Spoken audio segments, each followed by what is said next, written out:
வணக்கம். மீண்டும் கரூர் போகும் விஜய்.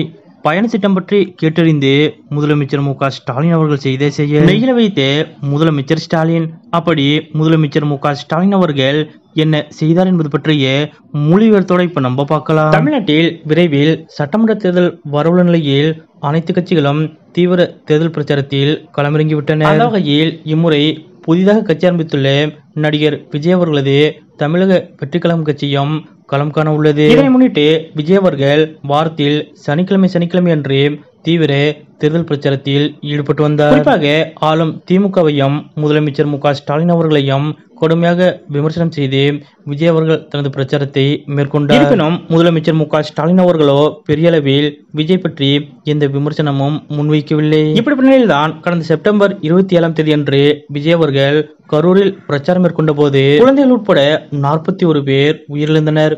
இந்த விவகாரம் இந்தியா முழுவதும் பெரிய அதிர்வலைகளை ஏற்படுத்தியது. அதன்படி இது தொடர்பான விசாரணையை முதலமைச்சர் மு க ஸ்டாலின் அவர்களது உத்தரவின் பேரில் தமிழக அரசு மேற்கொண்டு வந்தது. இருப்பினும் இந்த விவகாரத்திலும் தவிக தரப்பு முதலமைச்சர் மு க ஸ்டாலின் மற்றும் திமுக அரசை குற்றம் சாட்டியது. இதற்கிடையேதான் கரூர் கூட்டணி விவகாரத்தில் விசாரணையை சிபிஐக்கு மாற்றி உச்சநீதிமன்றம் உத்தரவு பிறப்பித்தது. மேலும் சிபிஐ விசாரணையை ஓய்வு பெற்ற உச்சநீதிமன்ற நீதிபதி அஜய் ரஸ்தோகி தலைமையிலான குழு கண்காணிக்கும் என்றும் அறிவிக்கப்பட்டது. இந்நிலையில் விஜய் அவர்கள் தற்போது கரூர் சென்று பாதிக்கப்பட்ட மக்களை சந்திக்க இருப்பதாக தகவல் வெளியாகியுள்ளது. இதற்கான அனுமதி கேட்பது தொடர்பான நடவடிக்கைகளில் தவிக நிர்வாகிகள் ஈடுபட்டிருப்பதாக கூறப்படுகிறது. இப்படிப்பட்ட நிலையில்தான் முதலமைச்சர் மு க ஸ்டாலின் அவர்கள் செய்துள்ள செயல் ஒன்று அனைவரது கவனத்தையும் ஈர்த்ததோடு நிகழ்ச்சியை ஏற்படுத்தியுள்ளது. அதாவது விஜய் அவர்கள் மீண்டும் கரூர் செல்வது குறித்து முதலமைச்சர் மு க ஸ்டாலின் அவர்கள் ஆலோசனையில் ஈடுபட்டதாக கூறப்படுகிறது. அப்போது நாம் எதையும் தடுக்கக்கூடாது என்றும் விஜய்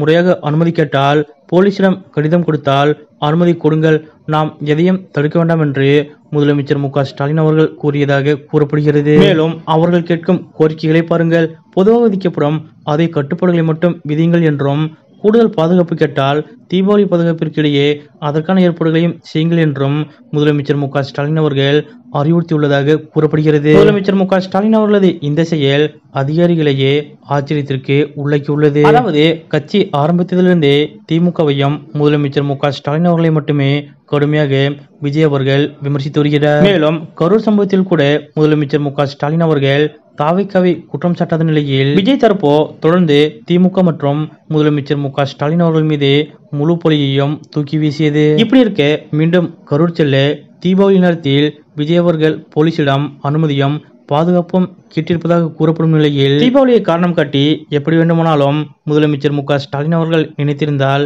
இதனை தவிர்த்திருக்கலாம். இருப்பினும் அவர்கள் முறையாக அனுமதி கேட்டால் தயங்காமல் கண்டிப்பாக கொடுங்கள் என்றும் தேவையான பாதுகாப்பையும் செய்து கொடுங்கள் என்றும் முதலமைச்சர் மு க ஸ்டாலின் அவர்கள் கூறியிருப்பது அனைவரது கவனத்தையும் ஈர்த்துள்ளது. எப்போதும் தன்னுடைய சுயநலத்திற்காக தனது அதிகாரத்தை பயன்படுத்தாமல் எப்பொழுதும் அரசியல் நாகரிகத்தை கடைபிடித்து வரும் முதலமைச்சர் மு க ஸ்டாலின் அவர்களது இது போன்ற செயல் பற்றிய உங்களுடைய கருத்துக்கள் என்ன அப்படிங்கிறத மறக்காம கமெண்ட்ல குறிப்பிடுங்க.